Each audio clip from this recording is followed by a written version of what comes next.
Cascade Hoops Talk, bringing the world NAIA basketball one podcast at a time.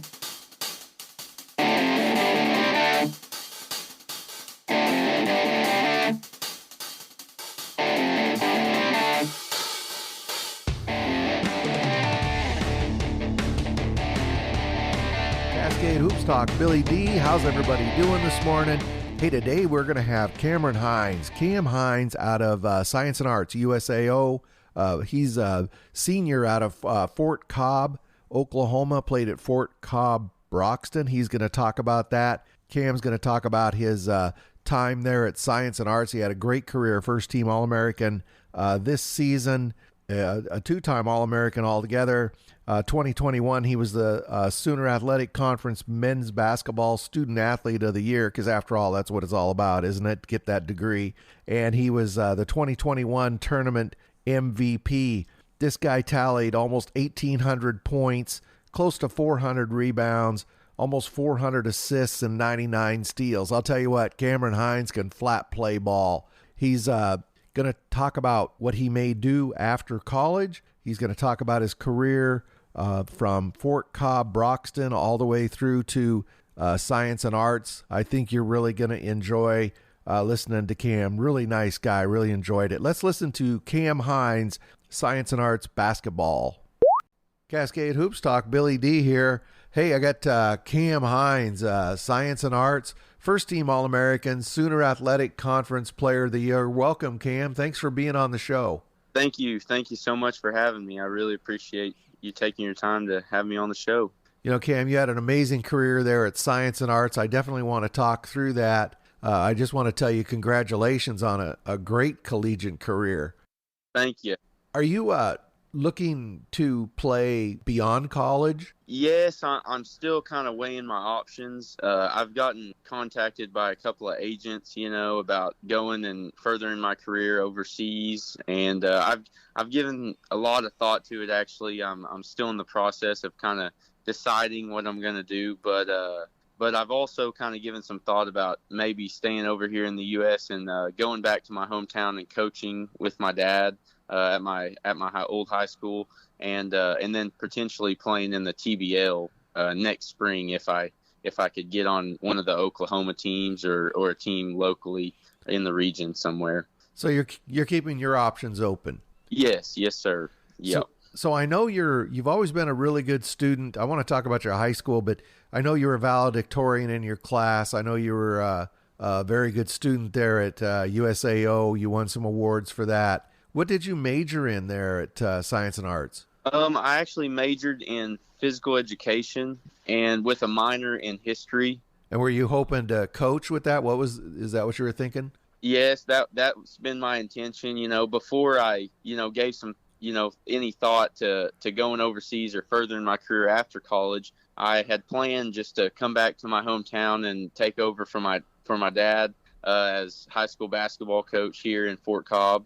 At Fort Cobb Broxton High School, and that's basically been my plan my whole life. My dad, he's coached ever since I was born, and we actually moved here to Fort Cobb the year that I was born, and so it's been my home my whole life, and I just planned on taking over for him. He's got a pretty successful program over here at Fort Cobb. He's won 7 state championships and won 2 state runner-ups, and then he's made, actually the team has made 10 straight state tournaments. This year was the 10th straight that my dad's made, so he's had a pretty good small school record here at Fort Cobb, and I just have planned my pretty much since I was about 5 or 6 years old. I've known that I've wanted to be a high school coach, so that's just always been my plan throughout college, is take over for him. Wow, that's a pretty cool story. So Cam, you had a pretty good career yourself there at Fort Cobb, Broxton. You won 3 state titles while you were there. You were 4-time consensus All-State. Just talk about what it was like to be such a part of such a great program, and then playing for your dad on top of that. And then you played with your brother too, right? Yes. Played 2 years with Kellen, my little brother, And it was just really special, growing up in a small town, a really kind of a rural community out here in Western Oklahoma. It's pretty special here. You feel like everyone, and you're kind of, you grow up with the guys that you've played with your whole life. And pretty much, here at Fort Cobb, we've actually, our baseball program, I played baseball in high school as well. And I actually was on the USAO baseball team for 2 years before I just decided to focus on basketball. And so I just always had a love for sports. And we don't play football here at Fort Cobb.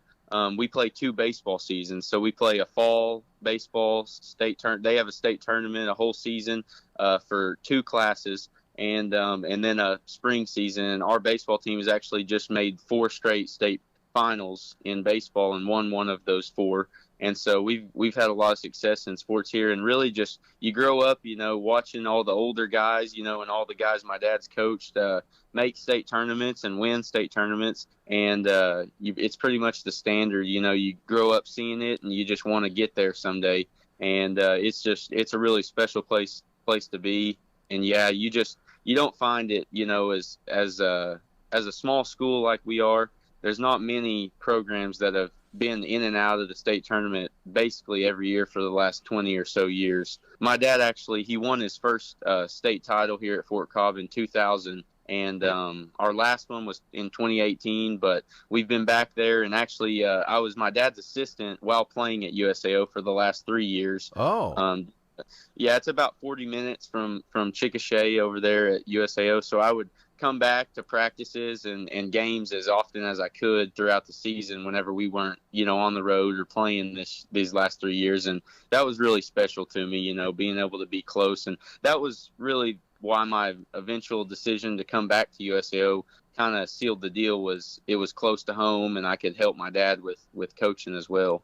Cam, why don't we back up just a little bit and let's talk about that. So you were a recognized player coming out of high school. For you, what was the recruiting process like? Did you get much attention? You ended up going to East Central. Talk about that whole process to get to East Central. Well, being at a smaller school, I will say it's kind of tough to get a lot of college, recognition and looks, to say. It's kind of hard to get seen. Not a lot of college coaches are going to come to a, Class A or B basketball game most of the time. So you have to get out there and play some AAU. That's what really AAU is really beneficial for smaller school players here in Oklahoma. It gives you an opportunity to play against, 6A, 5A, 4A, bigger schools. And it really just gives you a chance to get seen by colleges and everything.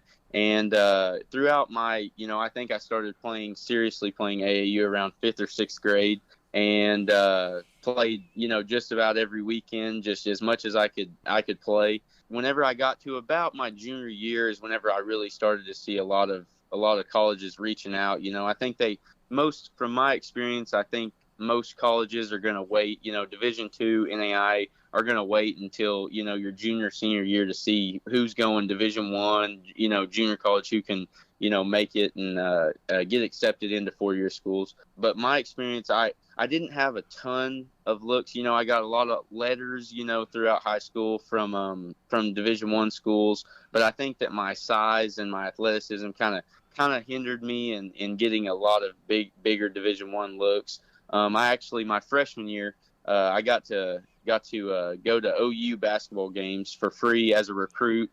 Wow. They recruited me a bit my freshman and sophomore year. I got to watch Buddy Hield and their OU's good run with Lon Kruger throughout those years, and got to sit right behind the bench. So that was really neat and really cool experience. But really, I think once my height kind of once I stopped growing right about 5'9" or 10, the Division I schools kind of slowed down a little bit, and it was more Division II at that point. But yeah, I got my first offer in my junior summer going into my junior year, and it was Arkansas Monticello actually, and another GAC school, Great American Conference, that East Central was in. And it was just a little bit too far. I really liked the coach over there and really liked the school, but East Central just, they offered me the start of my, I guess it was my going into my senior year. And that fall, I just really liked the coaching staff and the campus, and And it was a good setup where, my parents being both school teachers, my mom's the home ec teacher at the high school over here. So, both my parents being teachers, it was just, getting your education paid for was a really big deal to me, and not having any debt coming out of college was huge for me. So, I felt like I really wanted to make it a home there. And it's about 2 hours and 15 minutes or so from Fort Cobb, and I really did enjoy my time there, being away, but it was just a little bit too far. I'm a little bit, some would call me a mama's boy. So and being away from my dad and everything was a little bit tough for me, but my recruiting experience was great. I would have liked to have been about 6'1" or 6'2", would have helped me out a little bit. Yeah. with recruiting, but it was good. So you played a year over at East Central. You got better throughout you kind of grew as a player. You started the last, I think, 10, 13 games for them. Talk about that transition from, playing at Fort Cobb Broxton to all of a sudden you're playing a D2 ball at East Central. What was that transition like?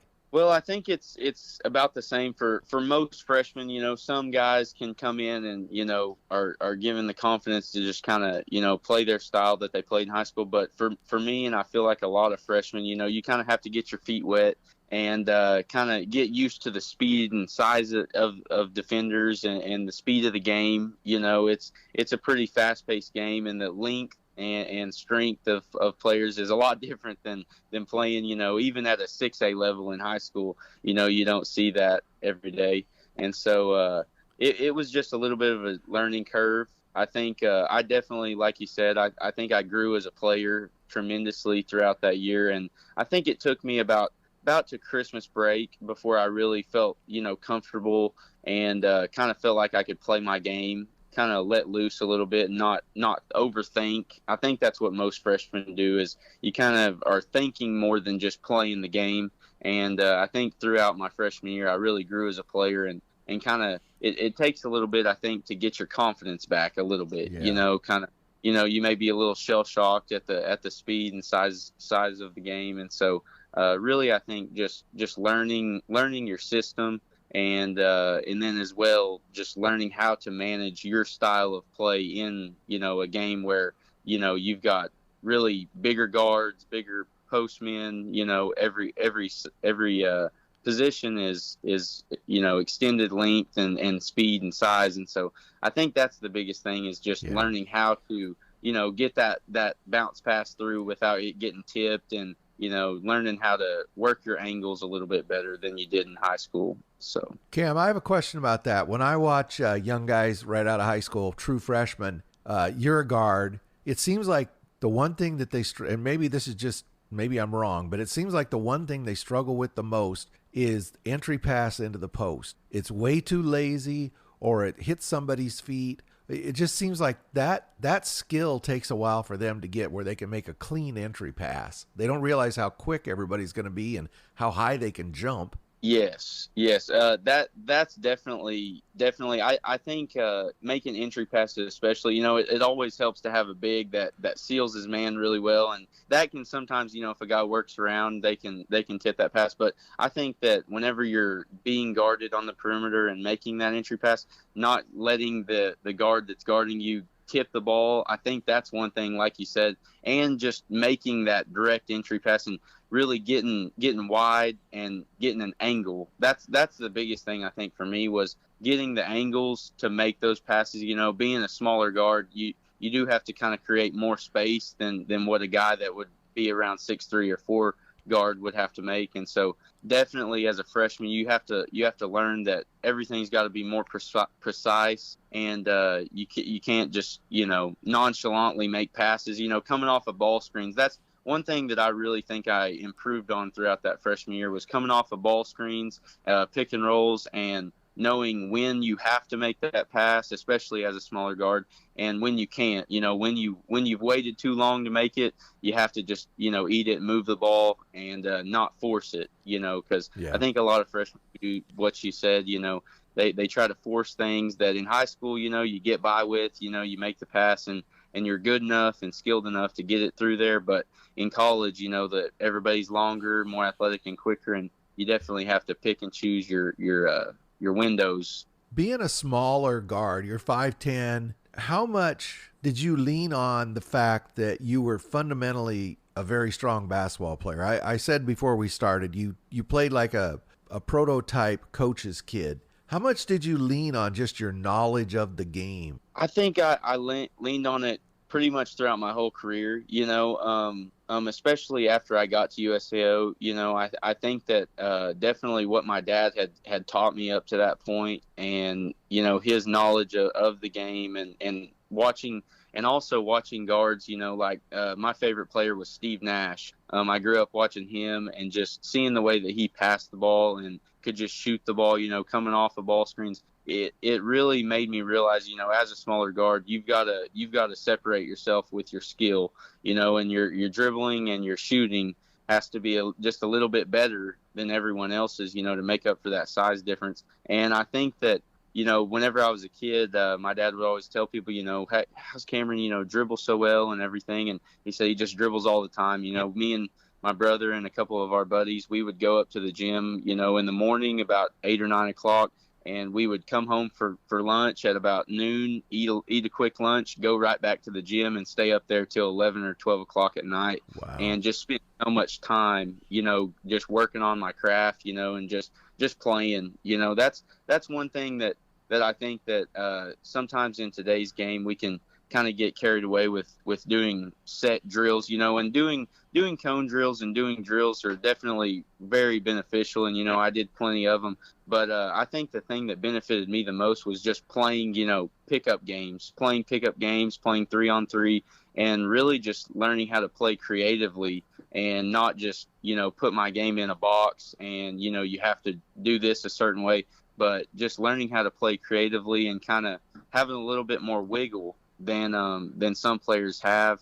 That's what I like to call it, on a crossover. Yeah. Whenever I like Jamal Crawford was a guy that I thought really had great wiggle, and guys like that just, when they cross over, they're not just straight line crossing over. They're kind of giving you a little shimmy shake on the way. And I think that playing pickup games and just playing the game, not just doing set drills every single day, actually playing with my friends and actually, making some moves that, you may not make in just a, set workout. Yeah. was really beneficial to me. That's what I advise a lot of young players today to do is just get out with your friends and play pickup. That's where you learn how to make the extra pass. That's where you learn how to read ball screens, and see where a guy is rolling up on a shot, where the roll man's covered with, the guard on the offside, and you've got to hit the roll up guy. Those type of things I think are built in playing pickup and actually playing the game, not just, doing cone drills and working on your ball handling and shooting. You've got to do those type of things to get better, I think. That's a really good, I've spoken to several players that say their game really got shaped either in the playground or the cul-de-sac, the places yeah. I've heard, because of a couple things. The other thing they say, Cam, is you're playing against older kids, because you know how it is. You go to the playground, you go to the school or wherever. You're going to be playing, especially if you're 12, 13 years old. There's going to be 19-year-olds there, 17-year-olds there, right?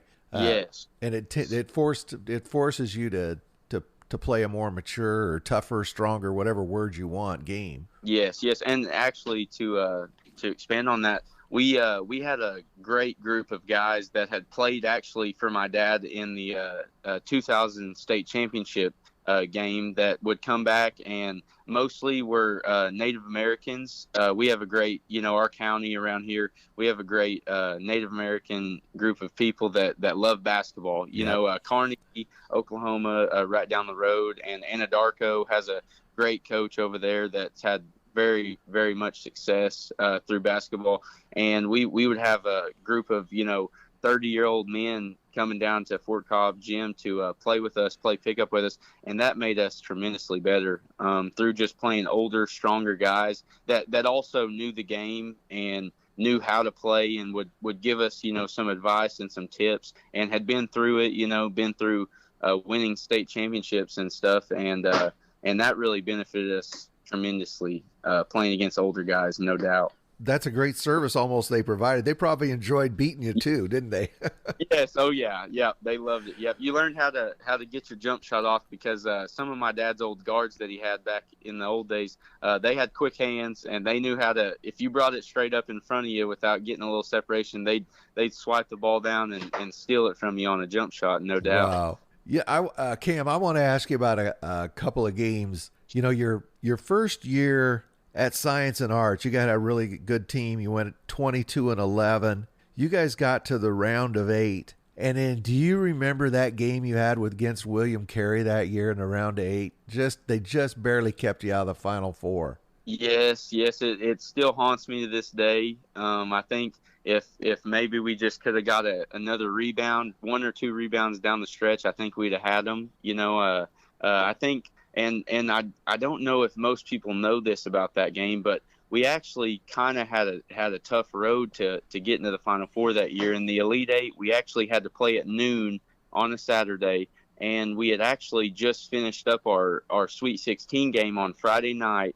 Bunch of games went into overtime. Yep. And our game got pushed back from 9 p.m. to 11 p.m. So we finished up our Sweet 16 game at 1 a.m. and had to turn around, play the Elite Eight game against William Carey at noon the next day. And so we had an 11-hour turnaround. And I truly believe that we were just a little bit worn out, you know, playing 3 games. Winning it back then especially was really tough to begin with, you know, winning, I think it was 5 maybe games in 6 or 7 days. Yeah, 5 and 6, yep.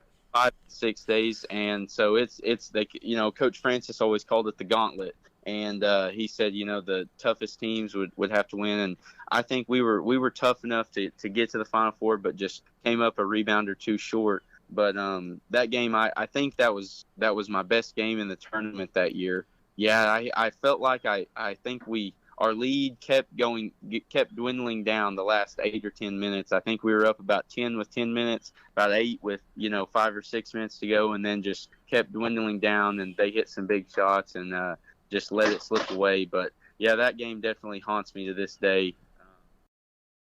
Were you exhausted? That was an overtime game, and you had just played, like you say, 11 hours rest. Were Yes. you played 41 minutes? Were you exhausted after that game, or just did you have your heart broke and didn't notice? I didn't quite notice it at the time, which, you know, I was only a sophomore, so I think I was a little bit. I think if I would have played like that my last 2 years, I think I would have been a little bit more worn out. But yeah, we were definitely worn out, and I was tired. I actually did not realize that I played that many minutes in that game till you said that. But yeah, I actually I think we had about a 5 or 6 point lead, and I hit a couple of threes there late in the game that I thought were, you know, the daggers that would get us over the hump. But yeah, I think we were just so worn out, and we didn't do our best job of boxing out, you know, and getting those defensive rebounds. But yeah, I actually didn't even notice it. I think I was so heartbroken and so sad that we were going to lose some of those seniors,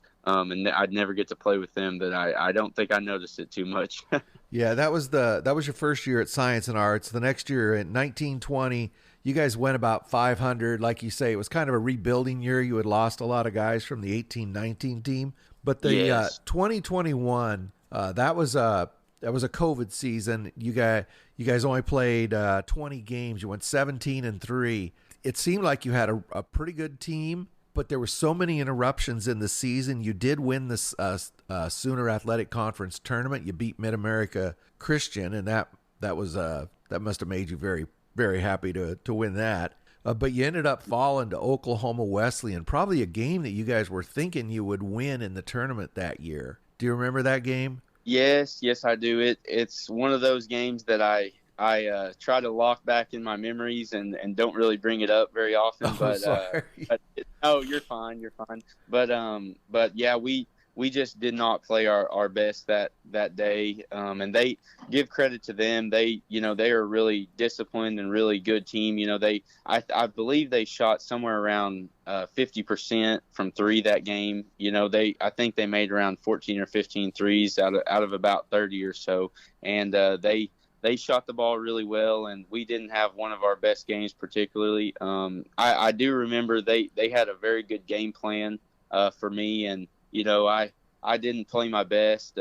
They really were, they guarded me pretty good that game. And, we just, playing up there, I think they had a little bit more comfortability playing in that arena. Yeah. I think where they played their conference championship game as well. And that year also there was only 3 teams to a region, so we actually got there on a Thursday. On that Thursday, had to get COVID tested and everything, and then waited around till Saturday. I think that we went and watched them play on Friday, and we knew we'd have our hands full because I think they made about the same amount of threes the night before against the team they were playing. But yeah, give credit to them. Yeah, that's one game I wish we could have back because I really think that team, it was a special year, especially going through COVID and everything that we had been through.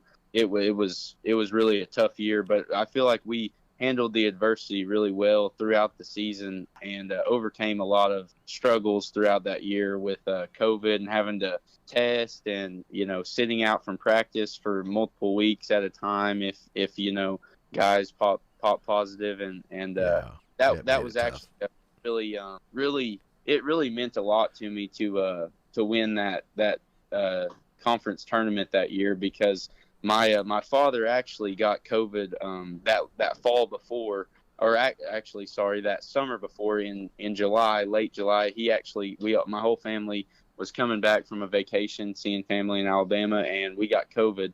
And my dad was actually in the hospital for 3 months, had to be put on chemo, and almost lost his life. And it was really, really stressful and hard time. And really, I give credit to my teammates and Coach Francis and our assistant coach that came in, Coach Roach. He really was great to me that year and the last 2 years I played. But the team really got me through, almost losing my father that year. Luckily, he made it through and actually coached the rest of that season for Fort Cobb.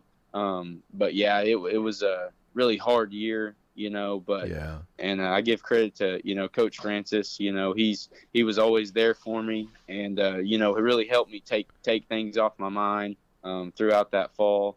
And he's just, I can't give him enough thanks for all that he's done for me. You got to talk for a moment about playing for Coach Francis. I think he does a very good job there at Science and Arts. You're competitive every year, highly respected coach. Just talk about what it's like to play for Coach Francis there at Science and Arts. Well, whenever Coach recruited me, he actually, we talked about, making the national tournament, and we didn't achieve our goal that we set out to get, which was the national championship, but we reached all of our other goals. And playing for Coach Francis it was really special to me.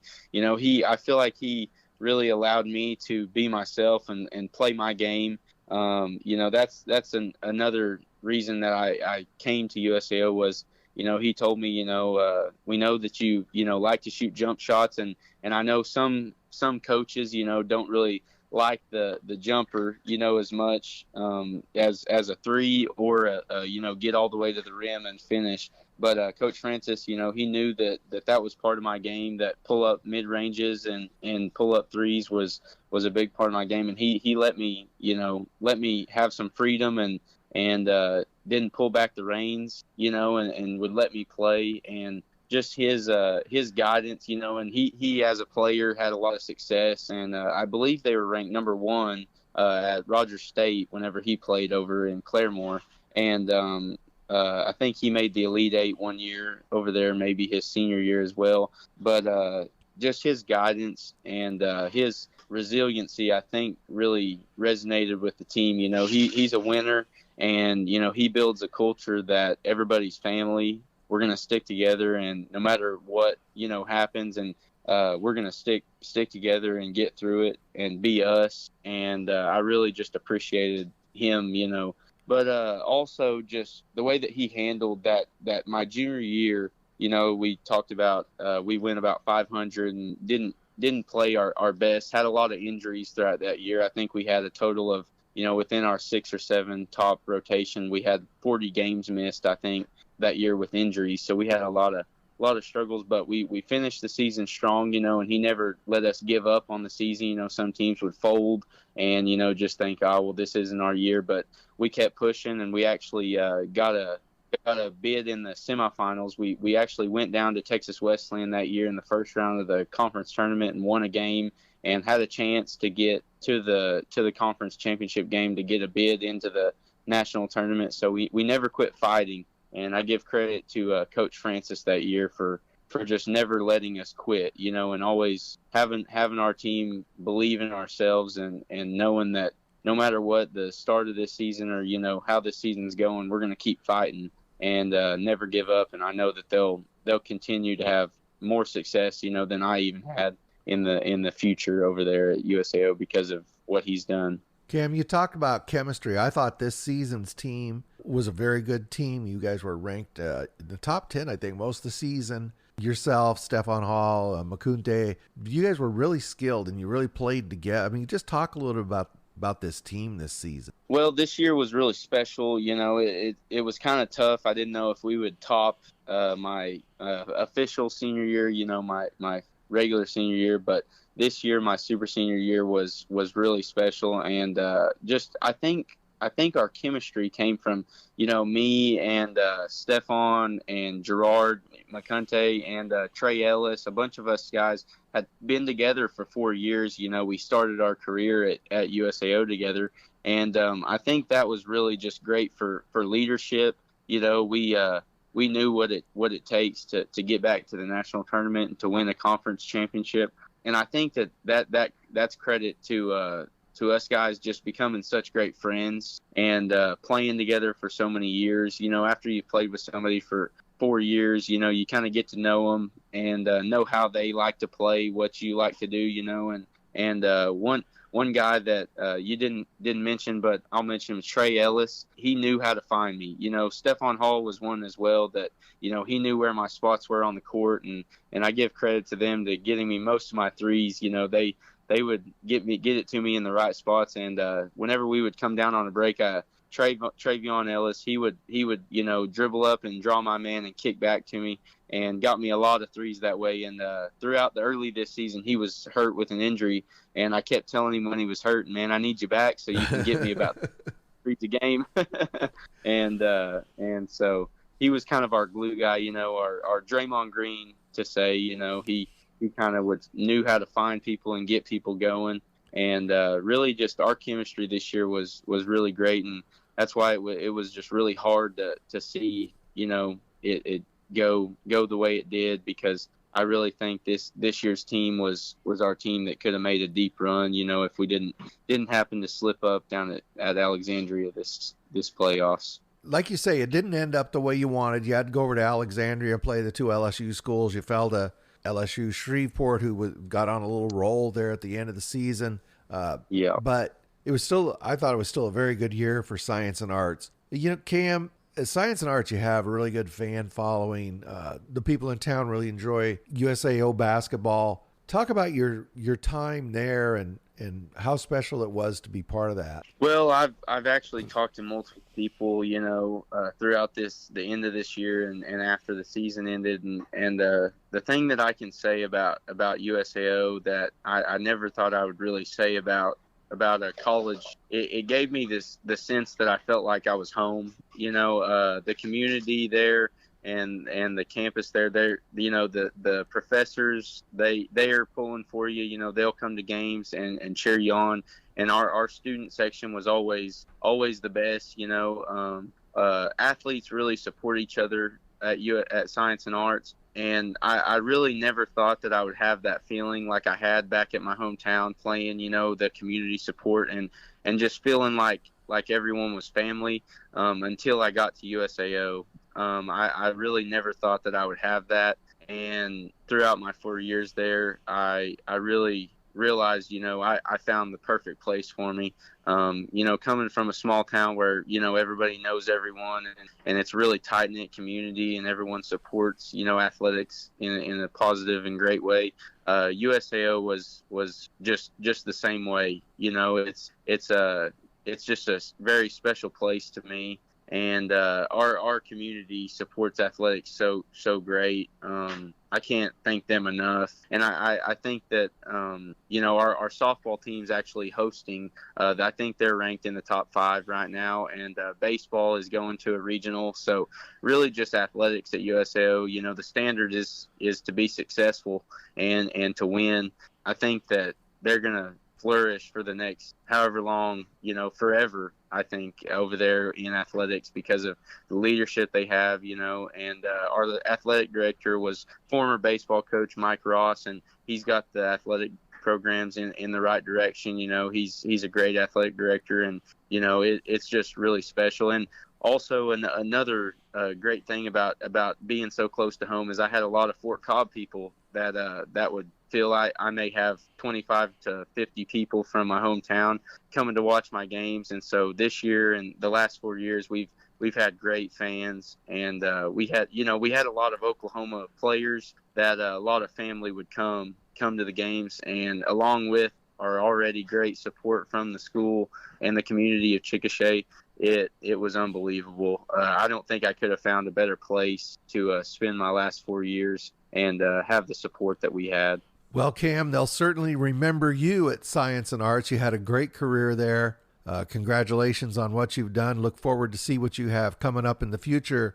Maybe next season, if you're around, maybe we can get on and talk some Sooner Athletic Conference basketball after the season heats up. That'd be kind of fun. Yes, that would be great. That would be awesome. Yes, I'd love to come back on. I appreciate you having me on. It really means a lot. I really appreciate it. Well, Cam, thank you very much. That's Cameron Hines, first team All-American, Sooner Athletic Conference Player of the Year, USAO basketball. Thank you, Cam. Thanks. Thank you. Really appreciate it.